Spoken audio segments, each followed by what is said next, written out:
Greetings viewers, welcome to my channel. Today's video is a quick review on the Azur AP-323 bass equalizer pedal here.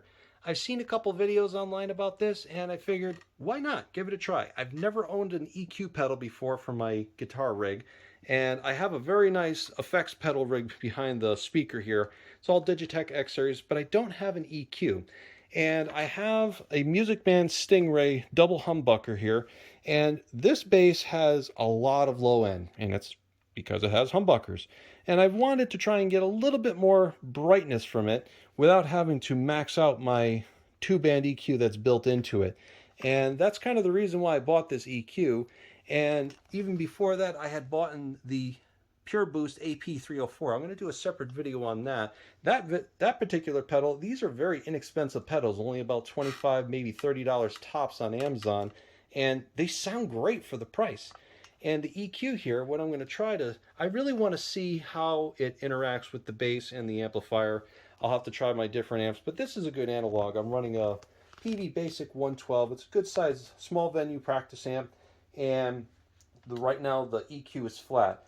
The biggest complaint I've seen with EQ pedals in general is that they are extremely noisy. They add a lot of hiss, a lot of white noise, possibly a lot of hum, and that's probably your most noisy pedal if you were to use one. And I really wanted to see how much noise a cheap pedal would have, and if it's actually worth just having as a toy to play around here in the office, or if it's actually gig worthy. So the only detractor about these smaller pedals is that there's not enough room for a battery compartment. They do give you this adapter to where you can connect it to a battery, which is cool, but the amperage draw, I think it's like 100 milliamps, maybe a little bit more. And while that's not really too high, a good alkaline battery probably wouldn't last too long. You would have to probably replace them every gig. So I'm used to getting my pedals powered by a power supply here. So I picked up a second one outside of the one that I have for my normal pedal board here. It's a cheap one from Amazon, and it's good to power up to 2 amps worth of effects at 9 volts. And that's exactly what I'm using here. What we're going to do is I want to test the EQ flat, the bright switches off, and I want to see how much noise this pedal actually introduces flat, and we'll see how that goes. All right, here's a more subjective test. So we have the EQ flat, we have the gain at 4, which is where I typically would have it, and this is a very exaggerated sound of the noise floor. Since the volume is all the way up, I want to see how quiet this pedal actually is. Right now, there is nothing, the pedal isn't on, so if I turn it on with the pedal flat, very little noise difference. Off, on. It's actually pretty quiet. So now if I increase the 4K and the 1K, here's the 4K,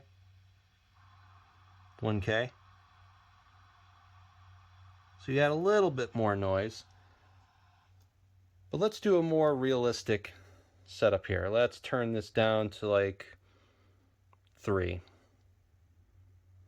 Right now the EQ is flat and it's turned on. Off, on. Turn up the 4K and 1K all the way up.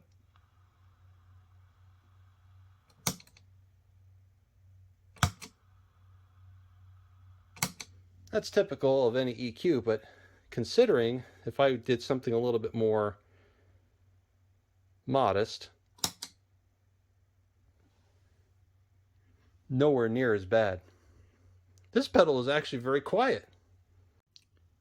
So overall, I'm going to recommend this pedal. This pedal is actually very good for the price. In fact, it probably should be selling for more money, but the fact that they sell it at the amount that they do, I'm just very impressed because it is very quiet and it is very effective, especially for bass guitar.